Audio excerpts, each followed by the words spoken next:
All right, everybody. Welcome to this newest episode of Strange Appalachia.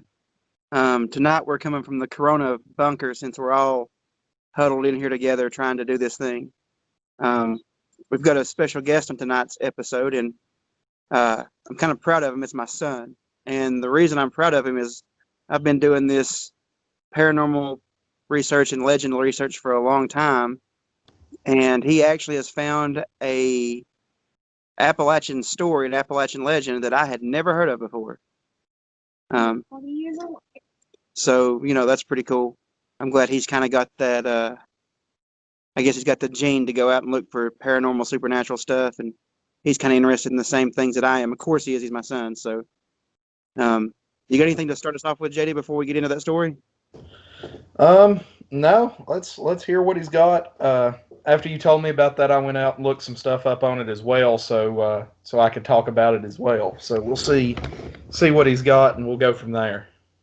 All right. Without further ado, here is Arlie Lawson. Hi, and welcome to Strange Appalachia. I am Arlie Lawson, and I will tell you the story of Soap Sally. So Soap Sally is supposedly a witch who if there's runaway children in the streets of Appalachia, she'll go and get them and she'll put them in her sack, and then she brings them up to their house and turns it into soap. She turns them into soap, huh? Yeah. So what does she do with the soap? Does it say? Then she sells the soap. And before she turned into the ghost witch she is now, she used to be a regular clothes washer. Regular clothes washer, huh? With her soap. And whenever Appalachian children were bad, their parents would just give them away to Soap Sally. Wow, that's a pretty scary story, man. So you got anything else you want to say about Soap Sally before we dig into it a little bit? Nothing else? Good.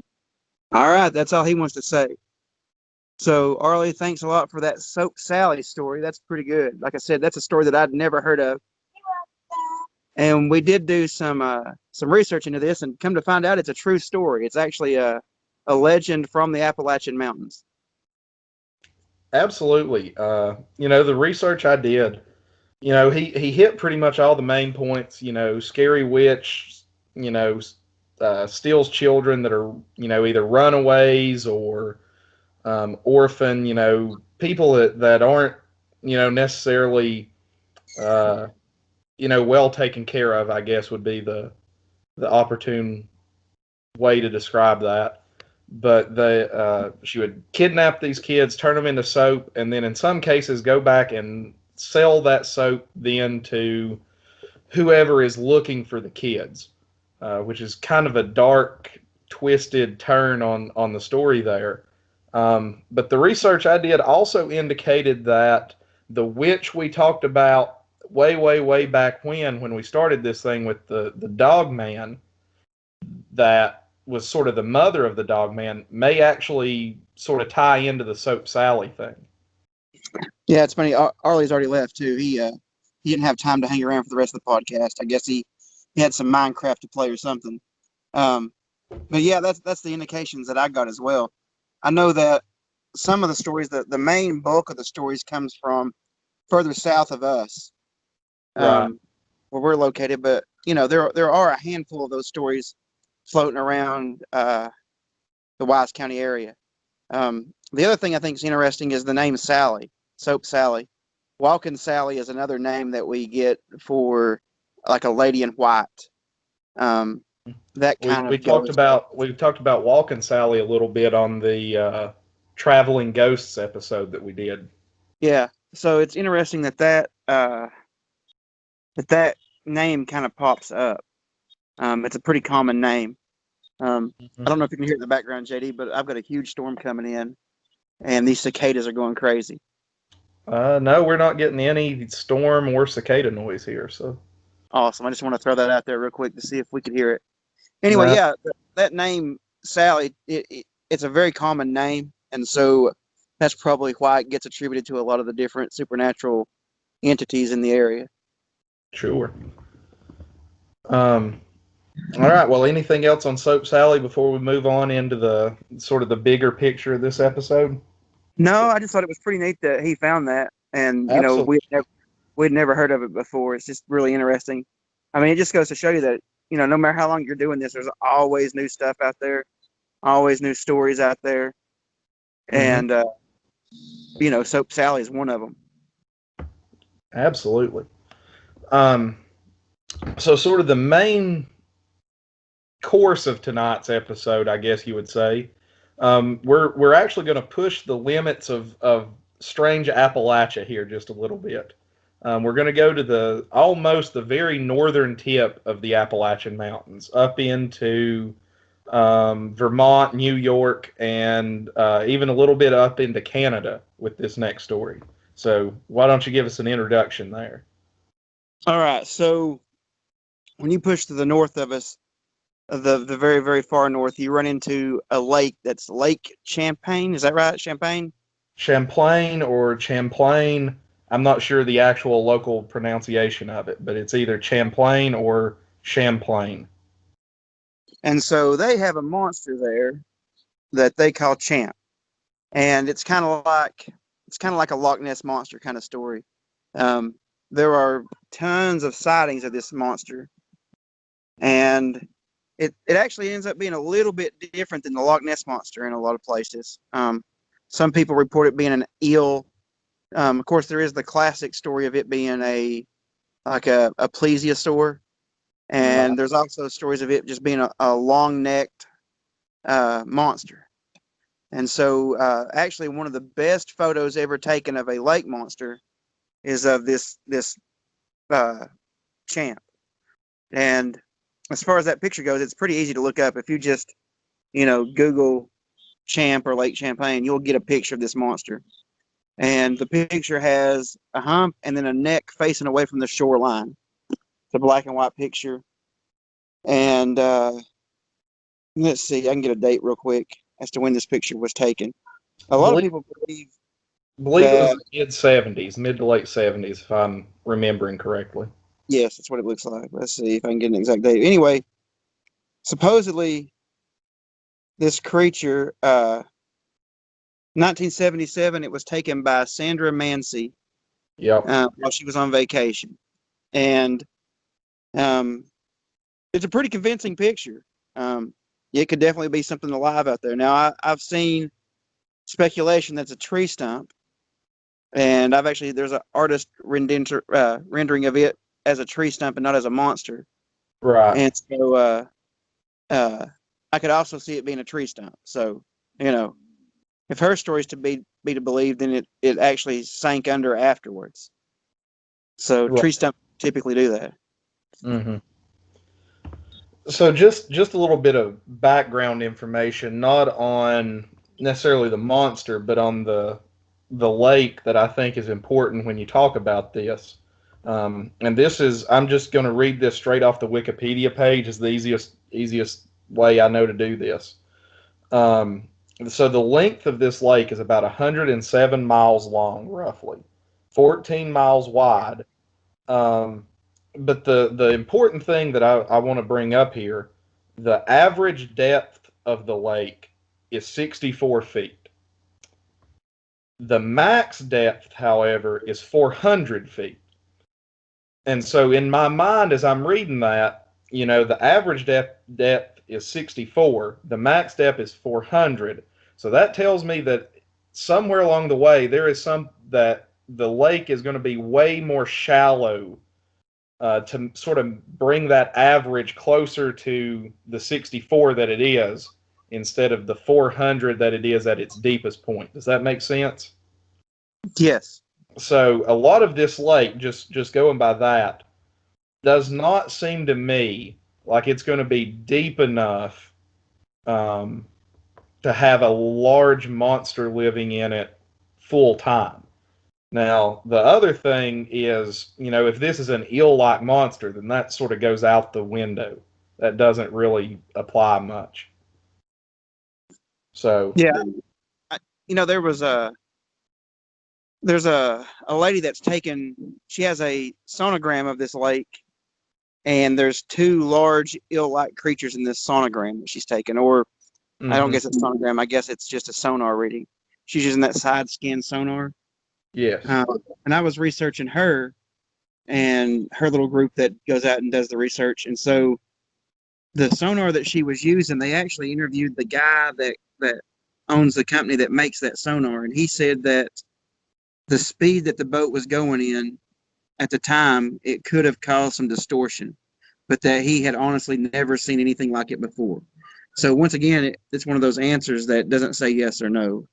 There's a lot of that involving not just this creature, but any type of paranormal thing. right. The other thing that I had noticed as I was researching the lake itself is apparently there are parts of the lake, um, or used to be parts of the lake that were had a lot of DDT in them from the 40s and the 50s, with heavy commercial farming, stuff like that. Maybe not commercial farming, but definitely a lot of farms and stuff in the area would do that, and that a lot of the species that lived in or near the lake did not thrive so well. So again, that's sort of a point against there being something large living in the lake, uh, from previously at least.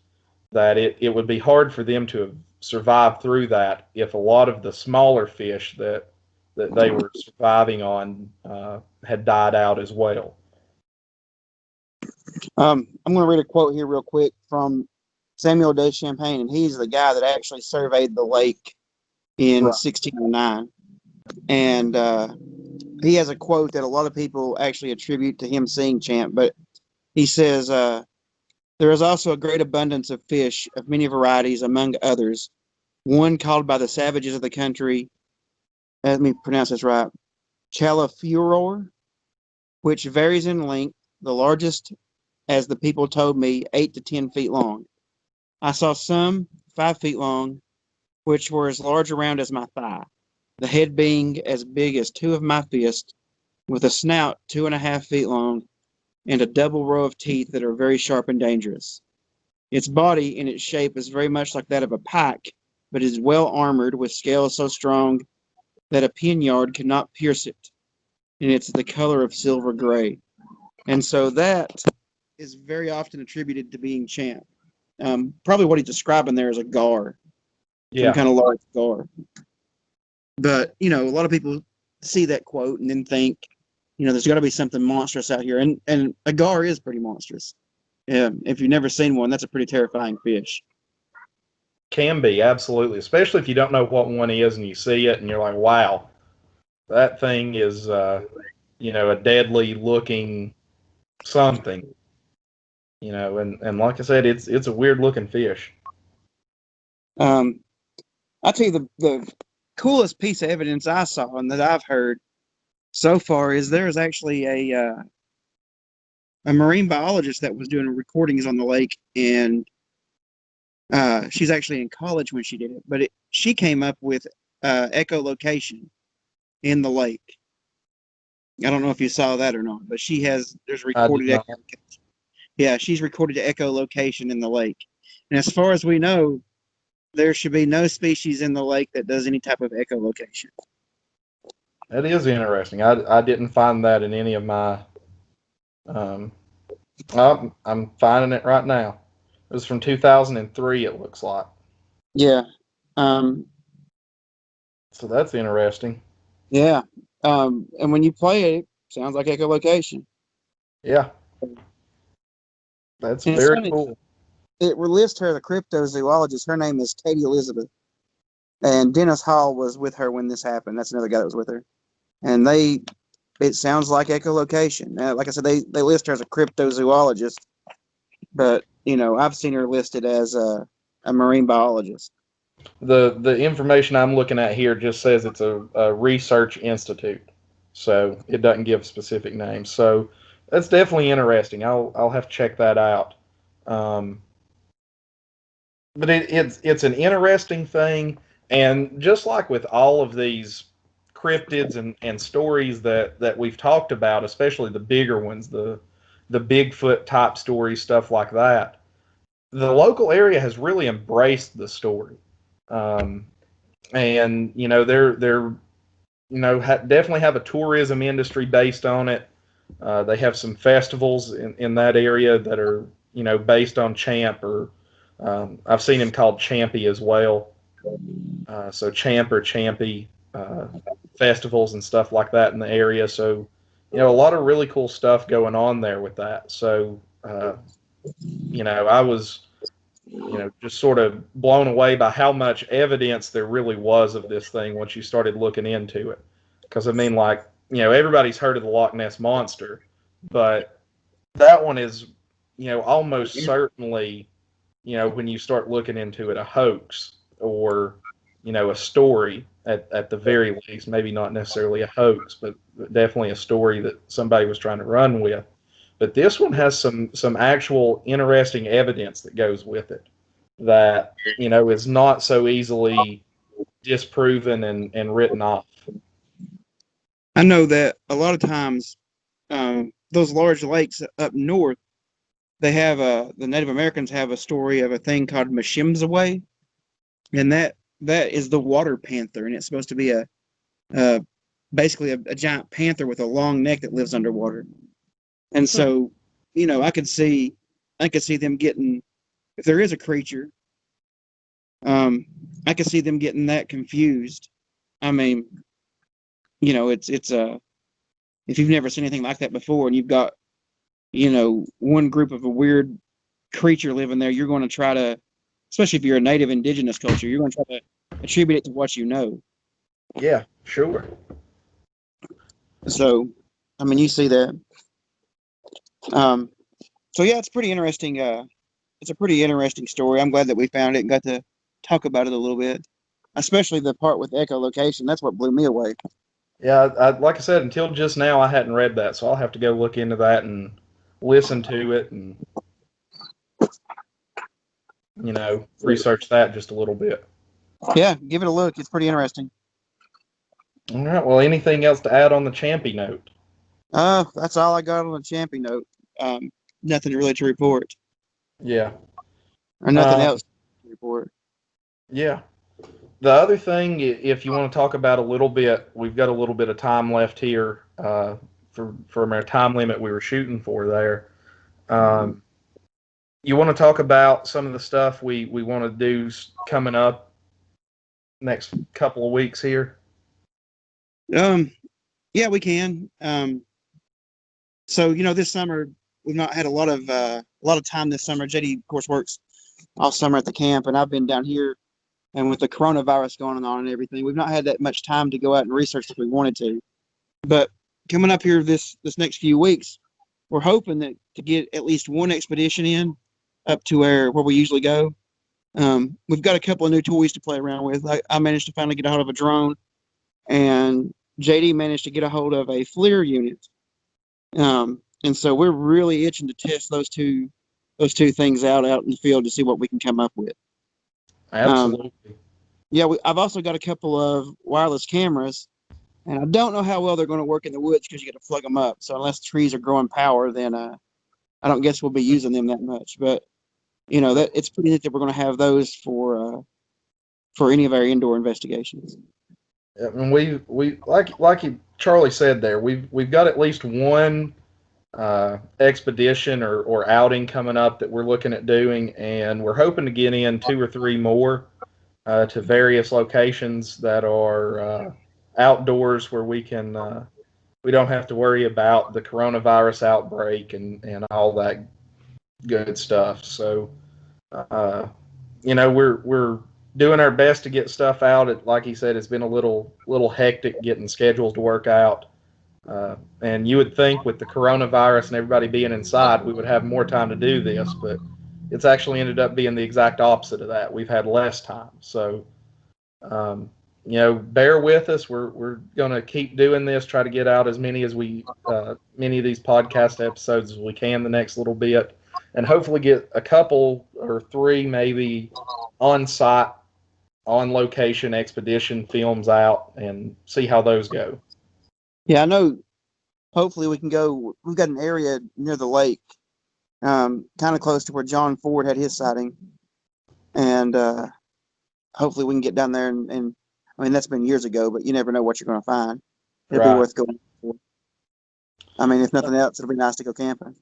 Yeah, and I've had a couple of more people tell me some interesting stuff from that area, so we may have more than just one thing to look into now. So that's Oh, entertaining. that's awesome. All right, JD, you want to close us out? Sure.